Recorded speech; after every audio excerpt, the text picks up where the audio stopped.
함께 나눌 말씀의 제목은 그런즉 어떻게 살아야 할지 주의하십시오라는 제목을 가지고 함께 하나님 말씀 나누고자 합니다. 우리가 계속해서 에베소서에 있는 말씀을 함께 묵상하고 있는데요. 에베소서를 전체적인 맥락에서 보면 6장까지 있는데 1장에서 3장까지는 우리가 어떤 존재인지를 설명합니다. 우리는 믿음을 가진 사람입니다. 우리는 그리스도를 믿는 사람입니다. 라고 이렇게 설명해 주죠. 그래서 그 내용, 믿음의 내용에 대해서 설명했다면 4장에서 6장까지는 그렇다면 믿음을 가진 사람들의 삶의 이야기, 어떻게 사는 것이 그리스도인의 삶인지, 제자의 삶인지 그 이야기를 설명해 주고 말해 주고 있습니다. 특별히 2장 1절부터 분기점이 시작되는데 예수님이 우리를 어떻게 하셨냐는 거예요. 보면은 그는 허물과 죄로 죽었던 우리를 살려주셨대요.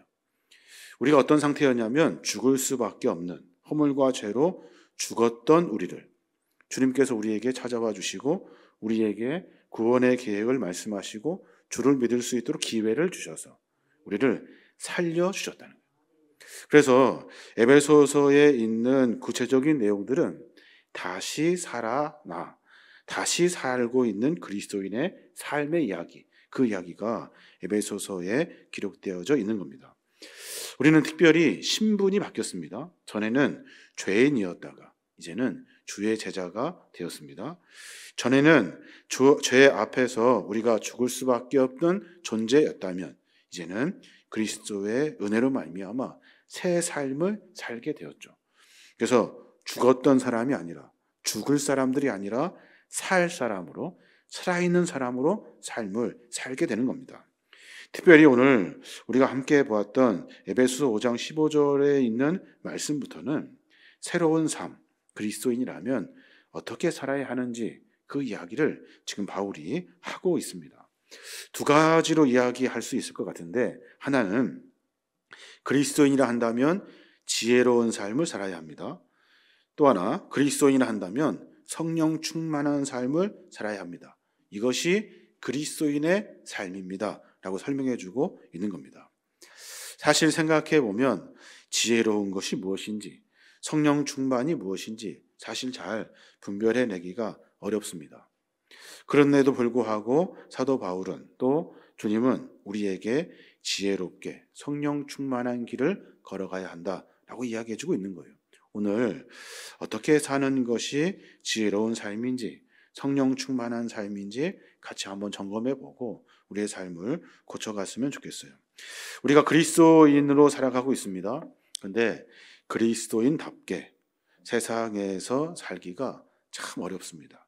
참 만만치가 않아요. 왜 그런가 생각해 보니까 두 가지 이유가 있을 것 같아요. 하나는 세상에 너무나도 그 일이 바쁩니다.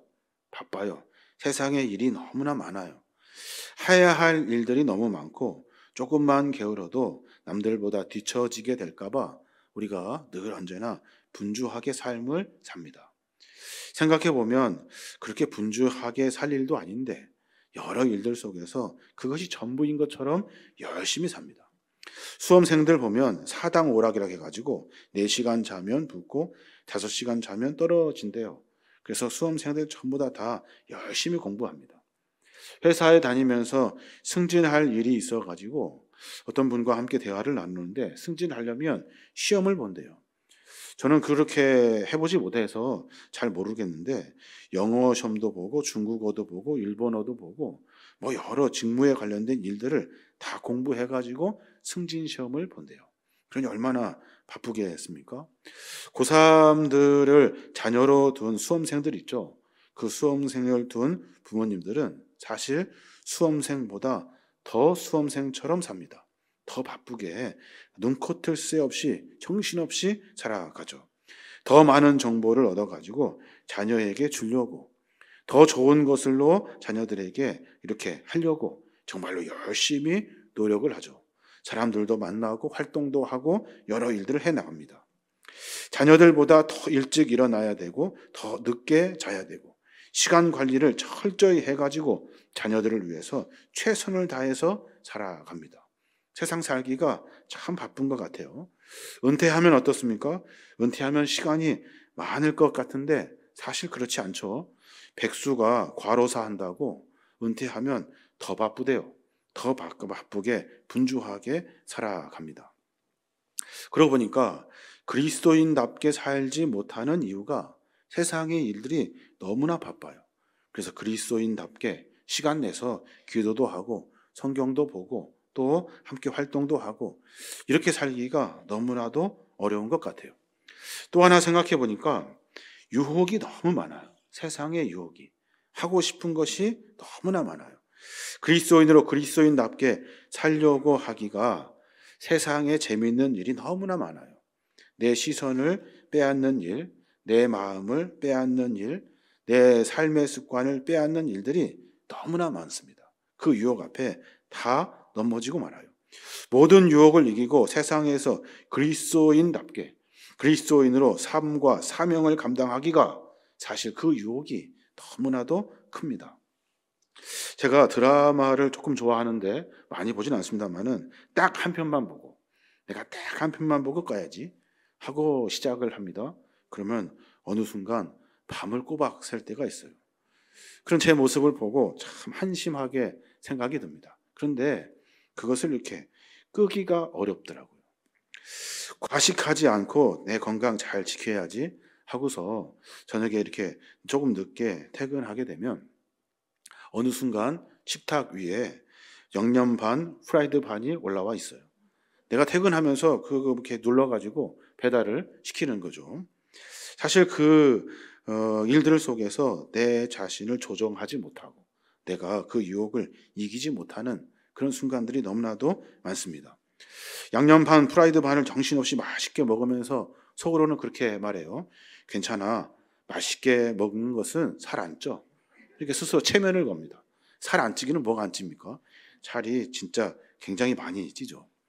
여하튼 여러 일들 속에 유혹이 너무나도 많습니다. 제가 또 운동을 하려고 이렇게 운동을 시작합니다. 그러면 그 운동이 중요하지 않더라고요. 뭐가 중요합니까? 운동할 때 신는 신발이 더 중요하더라고요. 나도 저 신발 신고 싶다. 나도 저 옷 입고 싶다. 이런 생각이 들어요.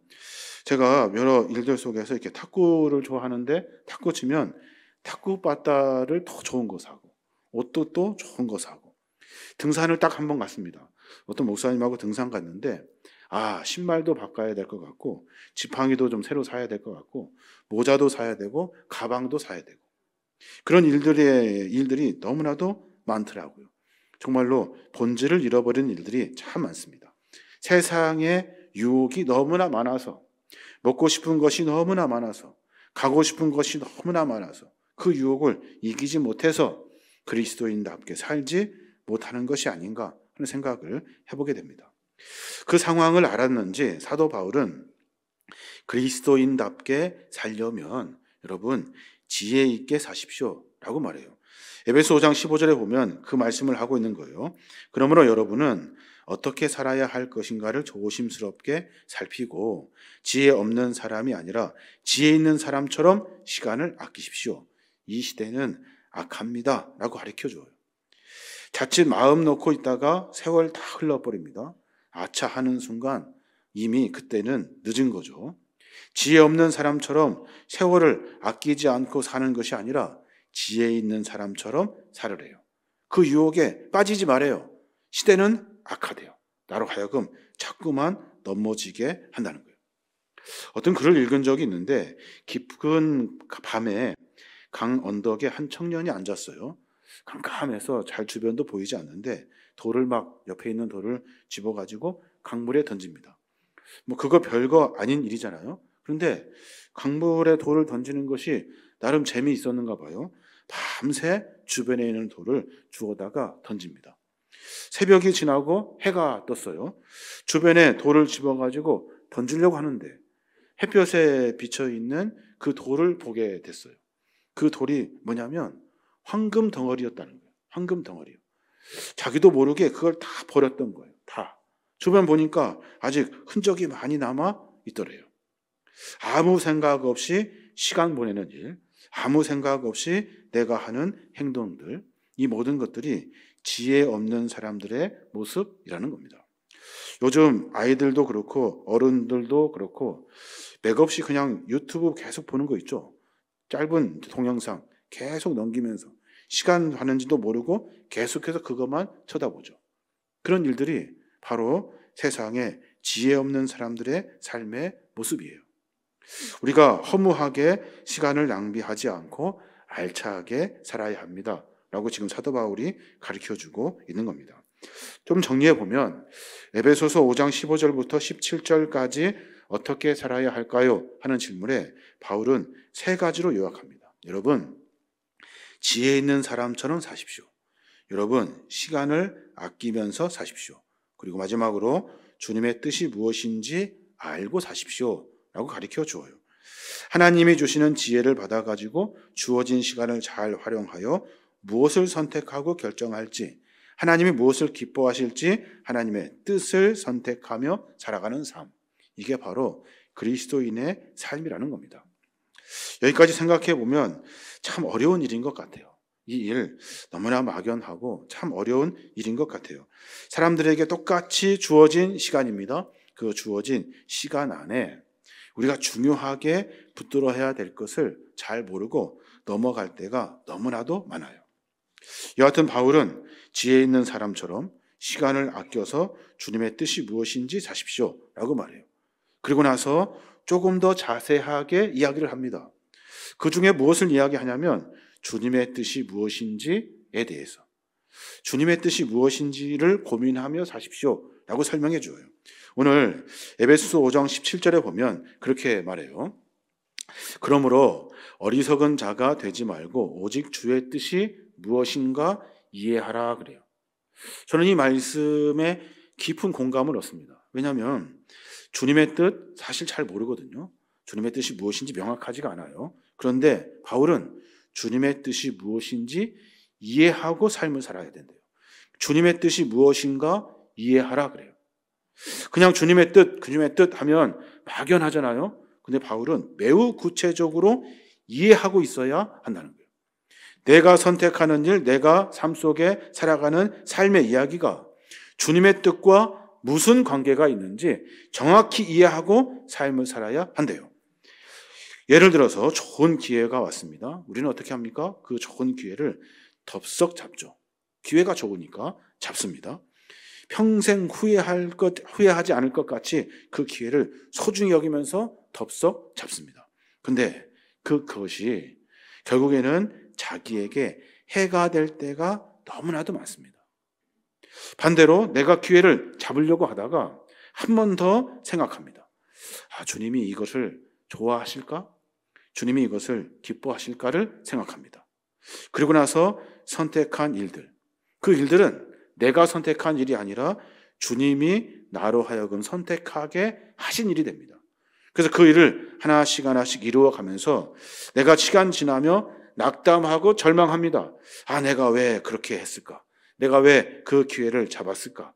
그것이 기회가 아니고 나로 실패하는 일들이었구나 라는 것을 깨닫게 됩니다. 내가 선택하면. 그런데 반대로 주님께 묻고 주님의 뜻임을 이해하고 이것은 주님이 나에게 주신 기회야 라고 생각하고 선택하면 그것은 내가 선택한 일이 아닙니다. 주님이 선택한 일이 되는 겁니다. 인생을 그렇게 살으라고 설명하고 있는 거예요.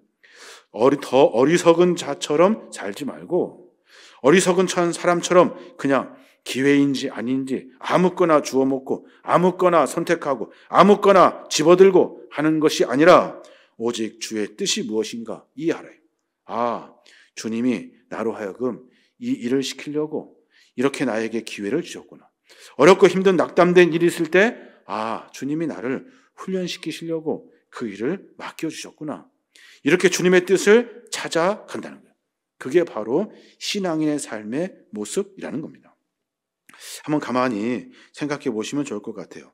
우리가 인생을 살아가는 삶의 가장 큰 선택의 순간에 여러분은 무엇을 기준으로 삼습니까?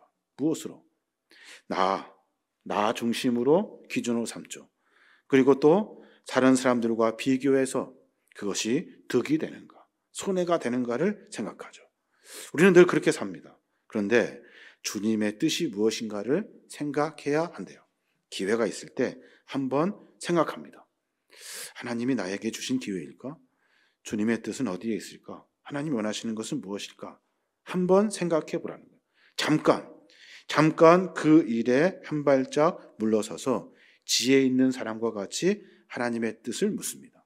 그리고 나서 이 일이 주님의 뜻과 내 삶 속에서 일어날 일들로 이해가 되면 그 일을 주님께 맡기고 전진하는 겁니다.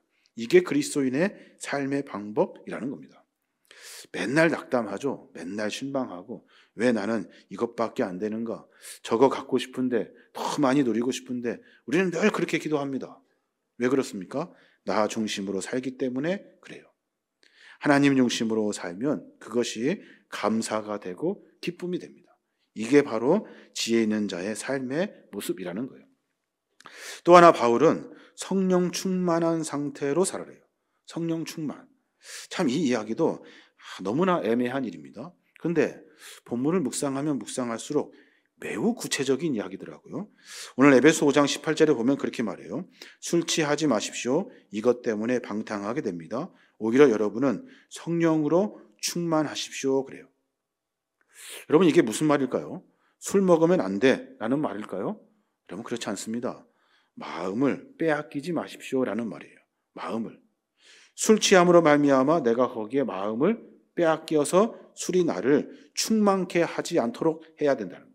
그러면 반대로 무엇이 나를 충만하게 해야 되냐면 성령이 나를 충만하게 해야 한다는 겁니다.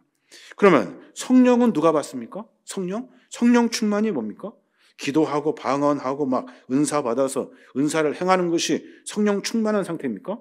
여러분 그렇지 않습니다. 그것은 성령의 한 현상에 불과해요. 아주 극히 제한적인 현상. 그럼 성령은 누가 받습니까? 예수 앞에 나오는 순간, 예수님을 믿기로 하는 순간, 그 순간부터 우리는 성령이 우리 안에 계시게 됩니다.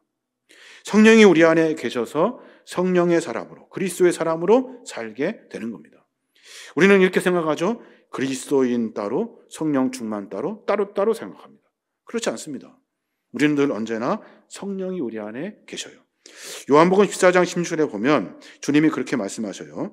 내가 아버지께 구하겠으니 그가 또 다른 보혜사를 너희에게 주사 영원토록 너희와 함께 있게 하리니 그래요. 문제가 뭐냐면 예수님이 돌아가시면, 예수님이 승천하시면 우리는 누구랑 삽니까? 라고 하는 질문이 제자들의 질문이었어요. 걱정하지 말아라.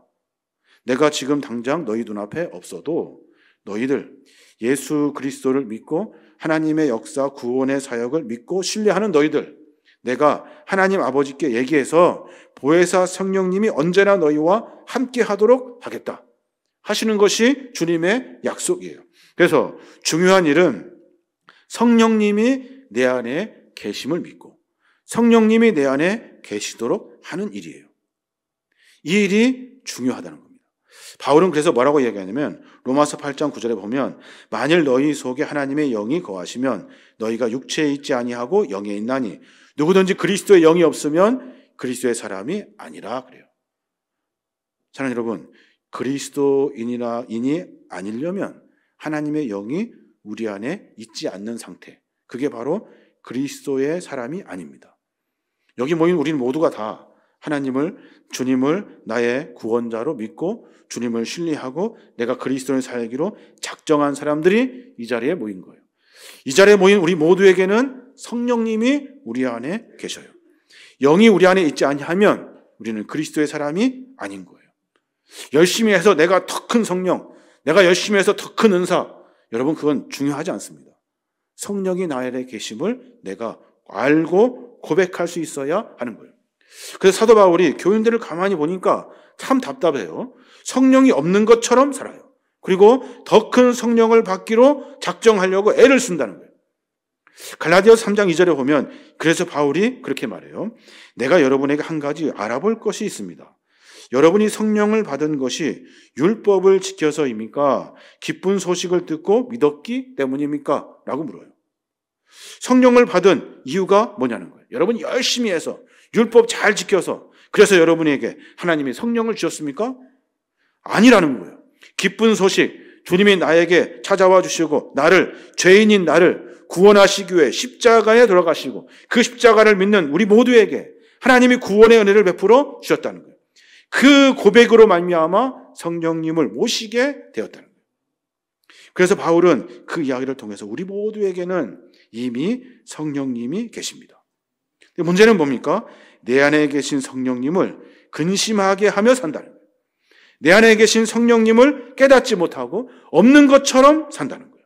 그래서 에베소 4장 30절에 바울이 그렇게 말해요. 여러분, 하나님의 성령을 근심하게 하지 마십시오. 성령님을 우리의 구원을 보증해 주시는 분이십니다. 라고 설명해 주고 있는 거예요. 내 안에 성령님이 계신데 성령님이 없는 것처럼 삽니다. 내 안에 성령님이 계신데 세상 사람들과 똑같이 삽니다. 이게 어떻게 그리스도인이라고 말할 수 있겠습니까? 성령님은 내 안에서 늘 언제나 근심하며 산다는 거예요. 그러니까 생각할 때마다, 일할 때마다, 행동할 때마다, 선택할 때마다 성령님은 어떻게 생각하십니까? 성령님은 이 일을 어떻게 보고 계십니까? 나에게 말씀해 주십시오. 나에게 깨닫게 해 주십시오. 내가 알 수 있도록 해 주십시오. 라고 하는 기도가 우리의 삶에 먼저 되어야 한다는 거예요.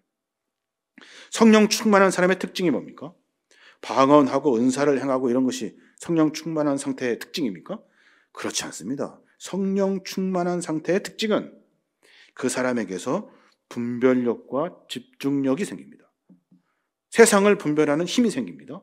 그리고 무엇에 내가 열심을 해야 되는지를 알게 합니다. 그 일에 매진하게 하는 거예요. 성령 충만해서 은사를 행하는 것은 일부분에 불과합니다. 성령님이 나에게 말씀하신 음성을 듣고 무엇이 옳은지 분별하며 사는 겁니다. 성령 충만하지 않은 상태에서는 영적 분별력이 일어날 수가 없어요. 선택을 잘 못하고 먹어야 할지 말아야 할지를 분별해내지 못합니다. 안 먹어야 할 것을 먹고 먹어야 될 것을 먹고 해야 될 일은 안 하고 안 해야 될 일을 하며 삽니다.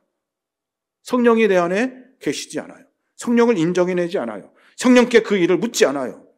그러니 내 삶의 형편이 엉망이 돼버리고 마는 거예요. 그래서 바울이 말하는 거예요. 여러분 안에 성령님이 계십니다. 여러분 그렇게 막 살지 마십시오. 성령님이 하시는 음성을 듣고 삶을 사십시오. 라고 이야기하고 있는 겁니다. 성령 충만한 상태가 되면 성령께서 우리에게 분별력을 주십니다. 야, 저거 만지면 안 돼. 저거 만지면 안 돼. 저거 하면 안 돼. 저 일 하면 안 돼. 그렇게 하지 마. 절대로 먹어서는 안 돼. 손대지 마. 라고 말해 주신다는 거예요. 로마서 8장, 에베소서 1장, 그리고 우리가 읽었던 이 5장에 있는 수많은 이야기들 속에서 바울은 여러분, 내 안에 계신 성령님을 근심하게 하지 마십시오. 삶 속에서 우리의 삶이 하나님이 기뻐하시는 일인지를 한번 생각해 보십시오. 라고 말해요. 데살로니가전서 5장 19절 말씀 우리가 잘 알죠. 그리스도인이 해야 될 삶의 지침을 가르쳐주는 말씀처럼 우리가 늘 언제나 읽습니다. 보면은 항상 기뻐하십시오. 쉬지 말고 기도하십시오. 모든 일에 감사하십시오. 이것은 그리스도 예수 안에서 여러분을 위한 하나님의 뜻입니다. 우린 딱 여기까지만 있습니다. 그래서 기뻐해야 되고 기도해야 되고 감사해야 되는 줄로 압니다.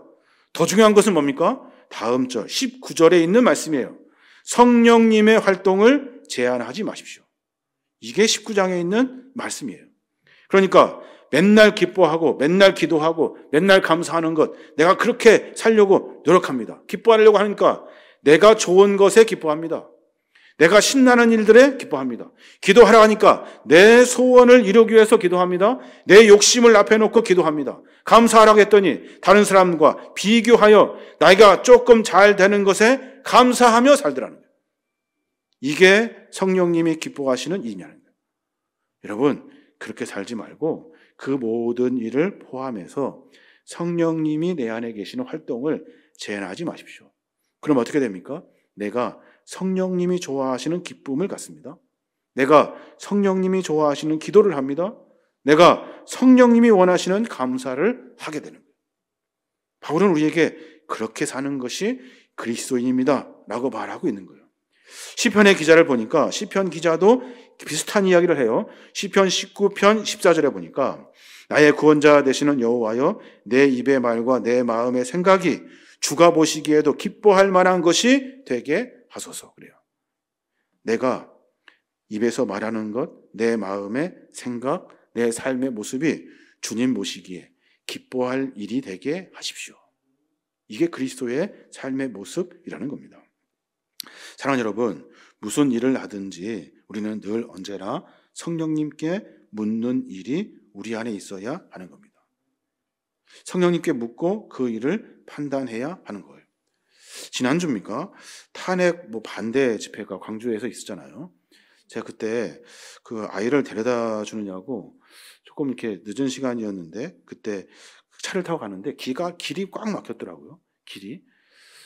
지나가는데 지나갈 수가 없어요. 그래서 골목으로 막 해서 시간에 맞춰서 막 가느냐고 분주했는데 거기에 보니까 찬송도 합니다. 사람들이 막 기도도 합니다. 그리고 막 그 태극기도 흔들리고 그리고 미국 국기를 왜 흔드는지 그거 막 흔들고 이스라엘 국기도 막 흔들고 막 그래요. 여러분, 신앙인들이 그렇게 획일적으로 어떤 거에 지배돼서는 안 되죠. 스스로 판단할 수 있어야 됩니다. 스스로 판단할 힘이 없죠. 내가 삶 속에서 내 안에 계신 성령님께 물은 적이 없거든요. 목사 쫓아다니고 말 쫓아다니고 사람 쫓아다니고 정당 쫓아다니고 그러느냐고 우리가 혼란의 시대를 살고 있는 겁니다. 목사 믿어서는 안 되죠. 우리는 목사 믿는 사람들입니까? 예수님, 하나님 믿는 사람이에요. 우리는 정당 쫓아다니는 사람입니까? 옳고 그름을 판단할 수 있는 사람이에요. 한 번만 생각하면 알 수 있는데 그것을 해내지를 못하는 거예요.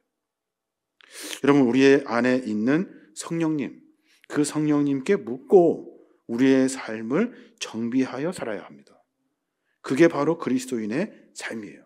왜냐하면 우리 안에 다 모두가 성령을 안에 모시고 있어요. 우리는 다 그리스도인입니다.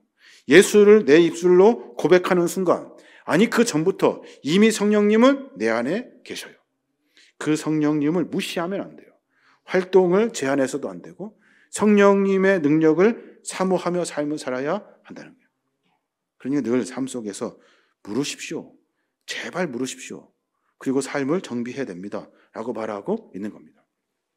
사도 바울은 지혜 있는 사람이 되십시오. 라고 말해요. 그리고 사도 바울은 성령으로 사십시오. 라고 우리에게 권면해주고 있어요. 뒤에 보면 두 가지를 더 말하는데 하나는 뭐냐면 찬송하며 사십시오. 그래요.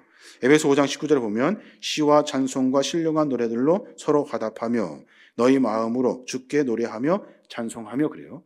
여기서 중요한 단어가 뭘까요? 여기서 중요한 단어는 찬송과 노래 아닙니다. 찬송하십시오 라고 하니까 찬송과 노래인 줄 알아요. 이 본문의 핵심은 서로 화답하는 것이 중요합니다. 내가 나 혼자 찬송하는 거 중요합니다. 그런데 서로 화답해야 돼요. 서로 찬송하고 서로 함께 찬송을 듣고 나도 찬송하고 서로 함께 찬송하는 거예요. 공동체 안에 나 혼자 찬송하는 것 아닙니다. 공동체 안에 함께 열심히 찬양하여 저 사람이 찬양하는 소리를 내가 듣고 내가 찬양하는 소리를 저 사람이 듣는 거예요. 지금 우리는 누구를 찬양하며 살고 있느냐 하는 거예요. 내가 좋아하는 것, 내가 기뻐하는 것, 내 중심의 삶으로 살아가는 것이 아니라 우리 모두는 다 하나님을 찬양하며 살고 있습니다. 서로 찬양하며 그 찬양의 소리를 듣고 응답하며 화답하며 살아야 한다는 거예요. 이게 바울이 가르쳐준 찬송입니다. 찬송, 여러분 같이 열심히 해야 돼요. 서로 그 찬양으로 서로의 고백을 들을 수 있어야 하는 거예요. 성도는 그렇습니다. 교회 공동체 안에 믿음의 종들은 찬양을 통해서 서로 교제를 나누는 거예요. 이게 바로 바울이 말한 찬양입니다. 또 하나 보면 범사에 에베소 5장 20절에 보면 감사하며 살으래요. 범사에 우리 주 예수 그리스도의 이름으로 항상 아버지 하나님께 감사하며 그래요. 여기서 말하는 감사는 뭘까요? 중요한 것은 내가 감사해야 되는데 내가 생각하는 감사 아닙니다. 내가 저 사람과 비교해서 조금 잘 됐네? 하나님 감사합니다. 내가 기도했던 것이 조금 잘 되었네? 하나님 감사합니다. 이거 아닙니다. 뭐에 대한 감사냐면 우리 주 예수 그리스도의 이름이에요. 예수 그리스도의 이름으로 내가 감사할 일이 무엇인가 생각해 보라는 거예요. 주님은 나를 위해 십자가에 달려 돌아가셨고 주님은 나를 위해서 내 죄를 해결하시기 위해 구원의 사역을 이루어 가셨다는 거예요. 주님은 나로 하여금 새 삶을 살게 하셨다는 거예요. 죄인인 나를 살리시려고 주님이 나에게 찾아와 주셨다는 거예요. 그 예수 그리스도의 이름, 예수 그리스도의 사역, 예수 그리스도 때문에 내가 새롭게 되었다는 거예요. 예수 그리스도께 감사합니다. 주님 때문에, 주의 이름 때문에, 주님 때문에 내가 감사합니다. 이게 우리가 해야 될 감사라는 거예요. 내가 조금 잘된 거 감사할 일 아니라는 거예요. 내가 생각하기에 다른 사람 비교해서 한 발짝 더 가는 것 감사할 일 아는 거예요. 우리 신앙인들에게 가장 중요한 감사는 예수님 때문에 내가 새롭게 되었습니다. 예수님의 십자가 때문에 내 죄사함을 받았습니다. 예수님 때문에 내가 은혜를 받고 있습니다. 예수님이 내 삶을 이끌고 가고 계십니다. 라고 하는 감사를 해야 된다는 거예요. 범사에 우리 주 예수 그리스도의 이름으로 항상 하나님께 감사하십시오. 예수 그리스도 때문에 감사해야 된다는 거예요. 이게 바울이 가르쳐준 그리스도인의 삶의 자세입니다. 사랑하는 여러분, 우리는 세상을 살아가고 있습니다. 세상을 이길 수가 없습니다. 바쁘고 유혹이 많습니다. 세상을 극복해낼 수가 없습니다.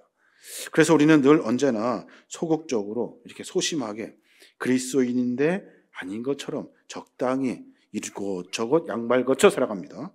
근데 여러분, 바울의 가르침을 들으면 우리도 할 수 있습니다. 내가 삶 속에서 무엇을 선택하는 순간 이 일이 주님의 뜻인지 묻는 겁니다. 그게 첫 번째예요. 묻고 그 뜻을 이해하고 삶을 살아내는 겁니다. 그러면 그 삶은 내 삶이 아니라 주님의 인생이 돼버려요. 성령 충만한 사람이 되어야 된대요. 성령 충만은 뭐예요? 성령 충만은 내 안에 계신 성령님을 인정해내는 겁니다. 성령님 어떻게 할까요? 성령님 나에게 가르쳐 주십시오. 생각나게 해주십시오. 라고 묻는 거예요. 찬송하며 사십시오. 혼자 중얼거리며 찬송하지 마시고 함께 믿음의 공동체들과 함께 찬송합니다. 함께 찬양합니다. 함께 하나님께 찬송으로 영광을 돌립니다. 감사합니다. 내가 얻은 것, 내가 소유할 수 있는 것, 내 욕심을 채우는 것 감사하는 것이 아니에요.